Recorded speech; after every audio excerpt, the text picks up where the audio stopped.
Good morning, it's Harvey Jackson. Just going to go over harvest lows, where they could be. Just have a quick look at the markets first. Canola down again, 8.80 to $9. Rapeseed is actually trading flat to $1 up. Soybean oil is flat, uh, and crude oil was actually down a little bit, now trading a little bit up here, but right around that $70 mark. Soybeans 5 cents to 6 cents lower, and your wheats are a little bit higher. Canadian dollar again lower, and we'll just fast forward here, just looking at where seasonally, where are we? And what I want to maybe point out here is just right where we kind of are right now. Let's just say in this region here. So you see this downside and then back up that normally happens. So whether we're in a seasonal low now or a little bit later, it's anybody's debate, but we could be getting closer. You can see on the 5 year, it's actually right now possible, but we'll have to see.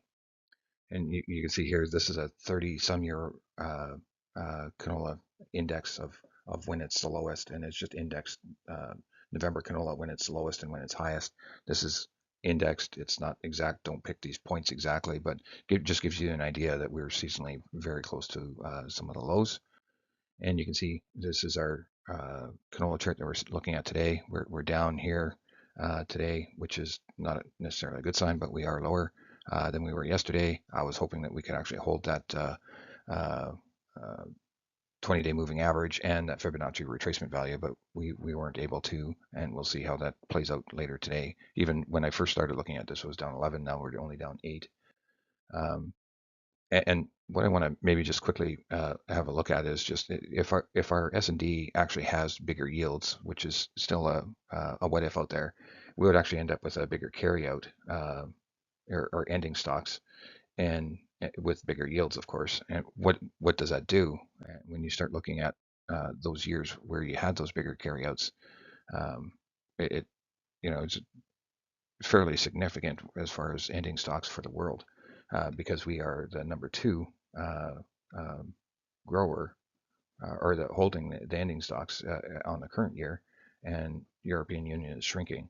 Now, what will that? Will we get a decrease or an increase depending on yield, right? So that's the question that we have to have. So let's just have a quick look at the weather. Crop progress. The main highlight for us up in Canada would be right here.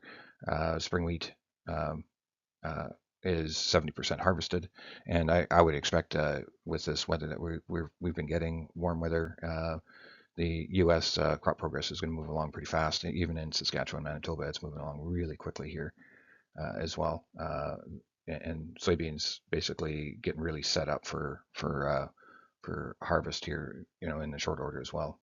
Crop condition generally goes down as the crop grows here, so it's not a surprise to see a decrease in soybean, good to excellent, and corn decrease there as well. Shouldn't be a surprise, but there is some that are talking about the weather in both those soybean and corn growing areas, and I'll show that in just a little bit here. So just root zone soil moisture is uh, throwing in where there's uh, on Australia where the possible drought is, and you can see here, differences from normal versus the percentile leaky bucket.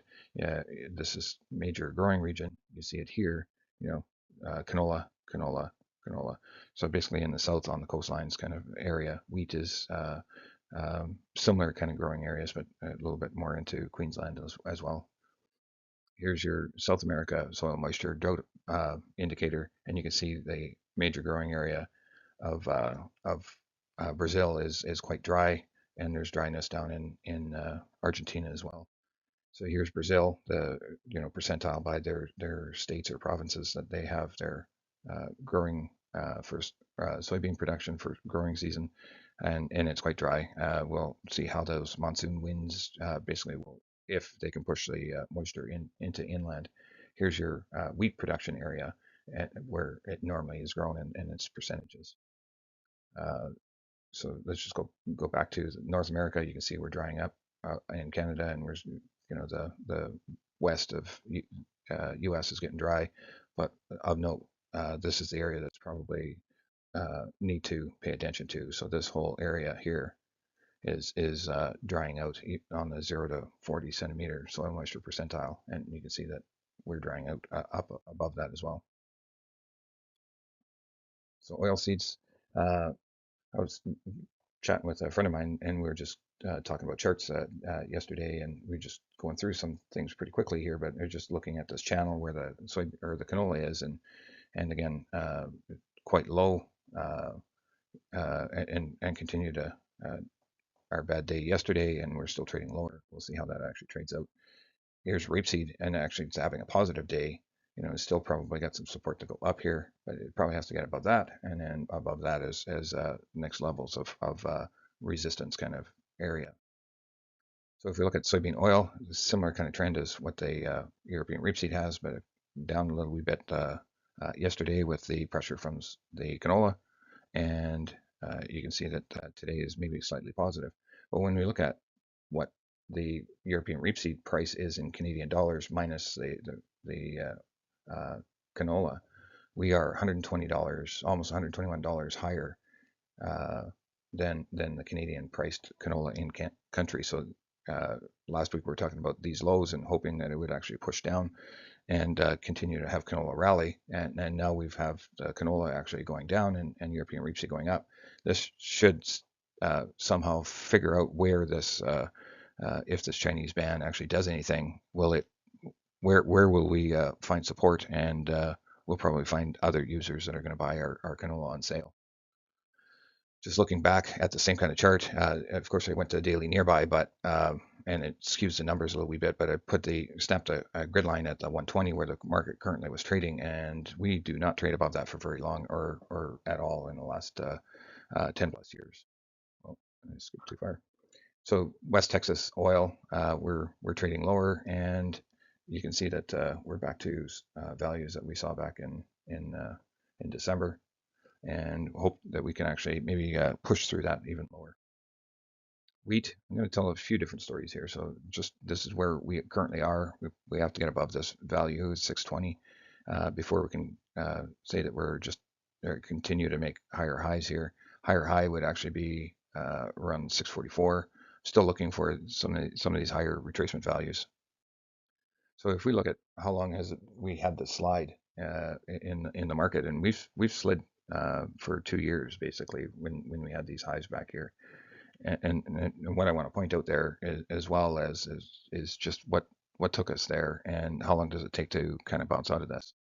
So last time, prior to the last 2 years, we're going back to 17 going to 2020 when we broke out into support levels. We actually took 3 years for this market to constantly grind lower before it went higher. Now, another thing that I do want to point out is this post-harvest rally, and here's your uh, September. So there's no post-harvest rally, so it didn't work here. It's a check mark here, and you could say this is a post-harvest rally here, so check mark there. It doesn't always happen, but it looks like it's something that we want to take note of. We didn't have it last year either, but and back up to the last time we had these. How long does the market take before it actually recovers? Here, we're going from 12 to 17, so you're basically four plus years, right? But just now, let's just dig in and see post-harvest rally. Yeah, that actually worked. Post-harvest rally here, no, didn't work. Here, yes. So there's a post-harvest rally, didn't work here, but you can see that there is sometimes post-harvest rallies. So it's not every year, but it's maybe something to just take note of that could possibly happen. Just what reports we're looking for next, USDA on the 12th, and then we've got principal crops for StatScan, and next week is model-based referencing that's going to use August numbers, and I wouldn't expect that that's actually going to improve yield. It might improve yield on wheat, but I don't see it on canola, and that's all I have for you today.